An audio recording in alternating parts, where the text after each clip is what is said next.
ये जो लोग मर गए हैं इनकी माएँ जिंदा होती है क्या? आज पता चला है कि कॉकरोच शेर से भी ज्यादा खतरनाक होता है।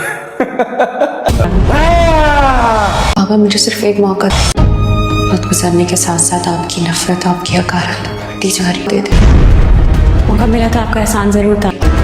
भाई साहब की तरह मिलों के मालिक तो नहीं है, लेकिन जमीनें हमारी भी सोना ही उगलती है। जानते हो ना हम कुछ नहीं कर सकते, इसीलिए शेर बने फिर रहे हो। तो जाके बुला लाओ ना उसको जिसको ताया जी ने शेर बनाया था। क्यों पागल खाने की दीवारों से खुर्रा खुर्रा के अपना सर पीट। बदज़मान के हाथ अभी तक कुछ भी नहीं आया होता सिवाय जमीनों के, इसीलिए वो बड़ी ही चालाकी के साथ नईमा के पास आएगा और आकर उसे यही कहेगा हमने कब से फहद और नसीम का रिश्ता तय किया है, अब मैं चाहता हूँ कि उनकी शादी भी करवा दे, क्योंकि नईमा के सामने भी बदज़मान और उसके बेटों की हकीकत आ चुकी होती है। इसीलिए वो फिलहाल शादी करने के लिए राजी नहीं होती तो बदज़मान अपनी चिकनी चुपड़ी बातों में उसे फंसाने की कोशिश करेगा और उसे यही कहेगा मेरे पास आपकी तरह बड़ी बड़ी फैक्ट्रीज और कारोबार तो नहीं है, लेकिन मैं आपको ये बात भी बता देना चाहता हूँ मेरी जमीनें भी किसी से कम नहीं है, वो भी सोना ही उगलती है। तो नईमा उसे यही कहेगी कि मैं आपको सोचकर बताऊंगी। आहत और फहद का असली चेहरा भी सारे घर वालों के सामने आ चुका होता है। मिर्जान को तो यही लग रहा होता है आहत बहुत ज्यादा अच्छा है, लेकिन आहत का रवैया मिर्जान के साथ बहुत ज्यादा खराब हो चुका होता है। तो मिर्जान उसे यही कहती है मैं पहले शेर भाई को गलत समझ रही थी, लेकिन वो गलत नहीं था, वो आपके साथ बिल्कुल ठीक कहता था, आप ही गलत है। तो आहत उसे यही बात करेगा अगर तुम्हें इतना ही शौक है तो तुम अपने भाई के पास क्यों नहीं पागल खाने चली जाती, वो भी वही पर ही है।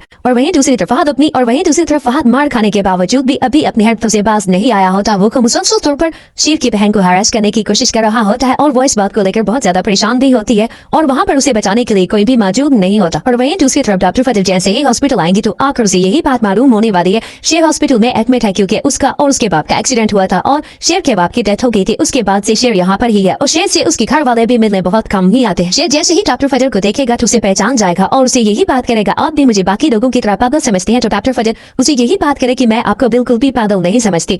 और शेर को लोग बहुत ज्यादा गुस्सा दिलाने की कोशिश करते हैं और शेर को गुस्सा भी आ जाता है तो शेर वहाँ पर मार पीट करना शुरू कर देता है। और डॉक्टर फजल को जैसे ही ये बात मालूम होती है तो वो जाकर शेर से सवाल करती है आखिरकार तुम ऐसा क्यों करते हो, तुम्हें इतना गुस्सा क्यों होता है। तो शेर उसे यही बात बताएगा मैं ऐसा नहीं करता, ये लोग मुझे उकसाते हैं जिसकी वजह से मुझे गुस्सा आ जाता है। तो डॉक्टर फजल उसे यही बात करे कि तुम्हें टेंशन लेने की जरूरत नहीं है, तुम बिल्कुल ठीक हो जाओगे।